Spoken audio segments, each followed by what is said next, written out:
शुरू महोदय, राष्ट्रपति ने अपने भाषण में राजभाषा आयोग की रिपोर्ट के संबंध में कहा है कि हम सदस्यों की राय लेकर भाषा संबंधी कोई नीति घोषित करेंगे। मैं समझता हूँ कि भाषा का प्रश्न इतना जटिल नहीं था जितना कि उसको बना दिया गया है। इस जटिलता को लाने में जहाँ उन लोगों का हाथ है जो सरकार में नहीं है, वहाँ इसमें भारत सरकार की भी बड़ी जिम्मेदारी है। मुझे वह दिन याद है जब मैं छोटा था और देश गुलाम था।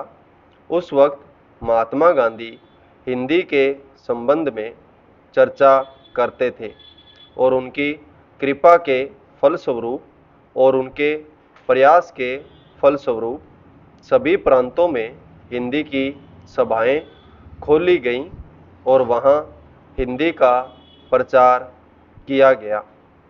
उस समय हम अंग्रेज़ों के गुलाम थे और अंग्रेज़ों ने ही हमारी राजभाषा अंग्रेजी घोषित कर रखी थी।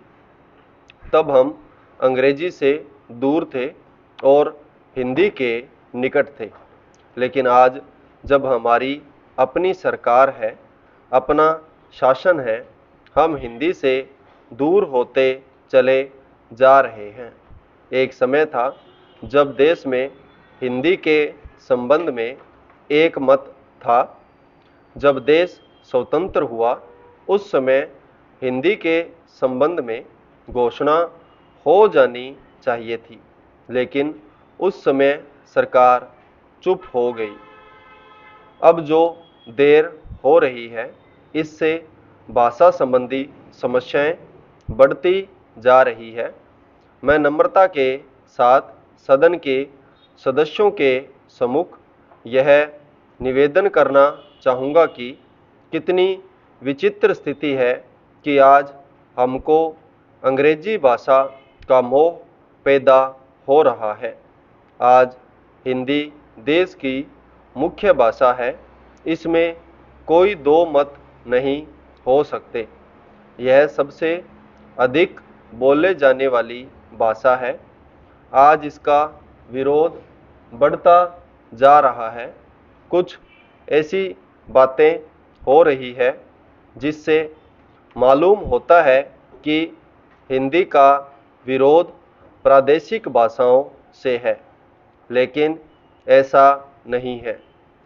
सच पूछा जाए तो बात यह है कि अंग्रेजी भाषा के स्थान पर हिंदी को लागू करने का प्रश्न है।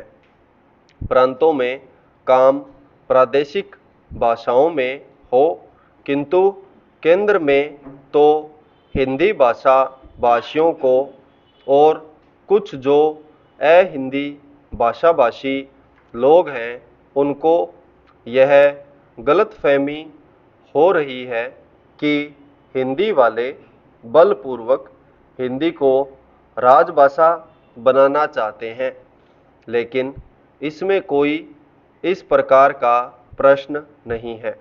यह तो केवल आपस में समझने का प्रश्न है। किसी स्वतंत्र देश में ऐसा नहीं है।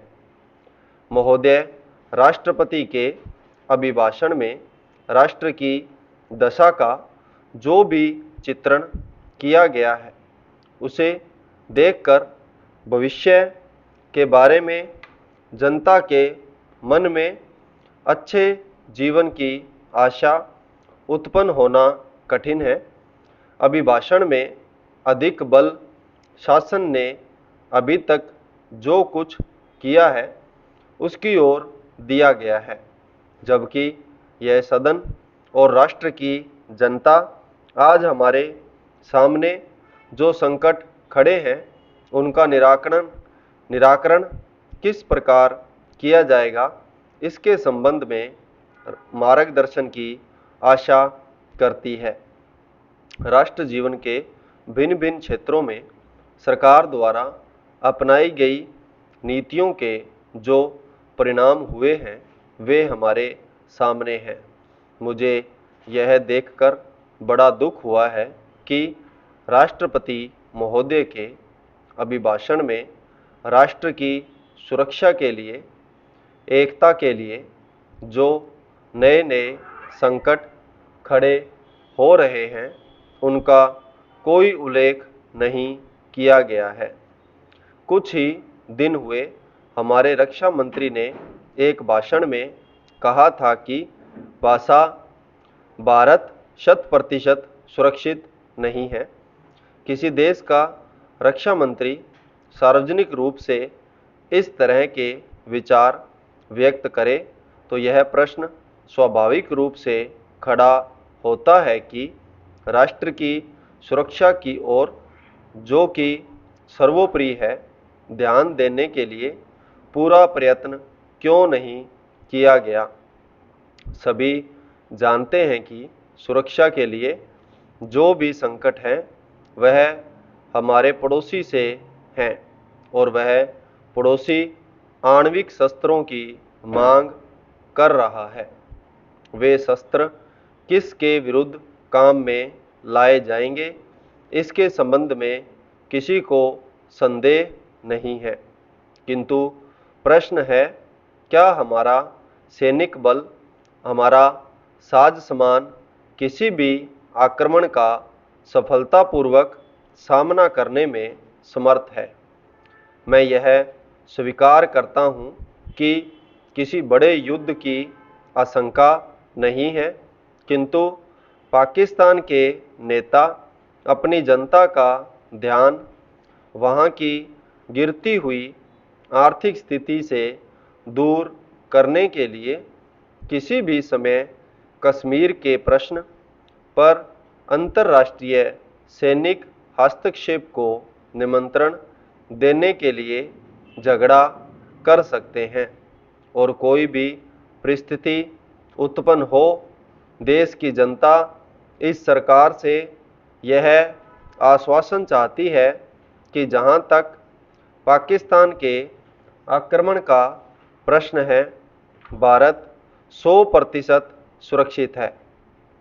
इस संबंध में सरकार को जनता के मन में विश्वास उत्पन्न करने का प्रयत्न करना चाहिए। जहां तक कश्मीर का प्रश्न है, सरकार किसी भी अन्य विदेशी शक्ति से वार्ता करने के लिए तैयार नहीं है। संपूर्ण विराम।